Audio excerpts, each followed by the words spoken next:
आज संपूर्ण महाराष्ट्रामध्ये विदर्भामध्ये बिबट्याचा विषय ज्या पद्धतीनं तुम्ही पाहत आहे की बिबट्याचा विषय सगळीकडे सुरू आहे। अधिवेशनामध्ये अर्धा विषय जर पाहिला तर बिबट्याचाच विषय आहे, मीडियामध्ये बिबट्याचा विषय आहे आणि मोठ्या प्रमाणात अमरावती जिल्ह्यामध्ये सुद्धा बाजूला पोरा असो मेलघाट असो पूर्ण परिसरामध्ये मोठ्या प्रमाणात शहरामध्ये जे बिबटे येतात, नागपूरमध्ये येतात, मुंबईमध्ये येतात, तर बिबट्याला पाळीव प्राण्याचा दर्जा दिला पाहिजे।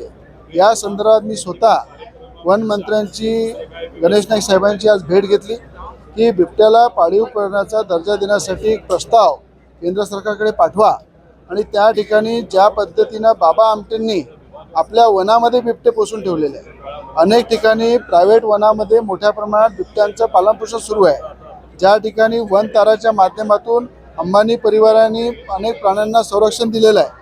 आज तुम्ही घराघरामध्ये जर पाहिलं, देशातून परदेशातून मोठमोठ्या प्रकारचे कुत्रे, जे खतरनाक जातीचे कुत्रे आपण घरामध्ये पोसतो, त्यापेक्षा जर बिबट्याचं लहानपणापासून पालनपोषण केलं तर मला असं वाटतं बिबटेसुद्धा सुरक्षित राहतील, माणसंसुद्धा सुरक्षित राहतील आणि मोठ्या प्रमाणात हे नसबंदी वगैरे करायची गरज पडणार नाही।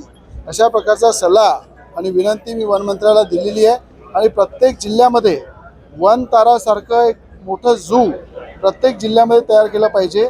भले अंबानी कुटुंबाला आपण विनंती करू की ज्या पद्धतीनं गुजरातमध्ये तुम्ही वन तारा डेव्हलप केलं, महाराष्ट्राच्या प्रत्येक जिल्ह्यामध्ये वन तारा डेव्हलप करा।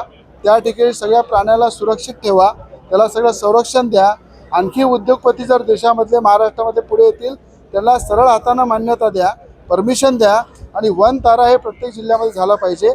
त्या ठिकाणी बिबटे सुरक्षित राहिले पाहिजे आणि जर या पद्धतीनं बिबट्याला पाळण्याची जर मान्यता मिळाली तर सगळ्यात आधी 2 बिबटे रवी राणा पोसायला तयार आहे। त्याचं पूर्ण पालनपोषण, त्याचा पूर्ण खर्च आणि त्याला चांगल्या प्रकारे संरक्षण देणं एक आमदार म्हणून एक या ठिकाणी रवी राणा केव्हाही करायला तयार आहे। मग सरकारला विनंती केलेली आहे मी की पाळीव प्राण्याचा दर्जा पण द्या आणि बिबट्याला पोसण्याची सगळ्यांना जे उत्सुक आहे, जे त्याचं पालनपोषण करू शकतात त्यांना मान्यता द्या। सरकारने राबवली पाहिजे असं नाही वाटत तुम्हाला? नाही, वनतारा योजना जी आहे, ज्याप्रमाणे अंबानी कुटुंबांनी कोल्हापूरची हातणी तिला सुरक्षित वनतारामध्ये नेऊन ठेवलं होतं मध्ये, त्याच पद्धतीनं आपल्या महाराष्ट्रामध्ये जी बिबटे शहरामध्ये येत आहे, अंबानी कुटुंबांनाही मला आनंद अंबानीला विनंती करतो, मी अनेक अडाणी परिवार आहेत त्यांनाही विनंती करतो, गौतम अडाणींना, जेवढे उद्योगपती काही मुंबईमध्ये आहे, नागपूरमध्ये आहे, पुण्यामध्ये आहे, त्यांनी पुढे येऊन वन तारासारखं प्रत्येक जिल्ह्यामध्ये झू जर तयार केलं, स्वतः पुढे येऊन जर आले तर सरकारने त्यांना सरळ हाताने मदत केली पाहिजे, त्यांना मान्यता दिल्या पाहिजे आणि उद्योगपतीच्या माध्यमातून वन तारासारखे मोठे झू प्रत्येक जिल्ह्यामध्ये डेव्हलप केले पाहिजे, अशी सरकारला मी आपल्या माध्यमातून विनंती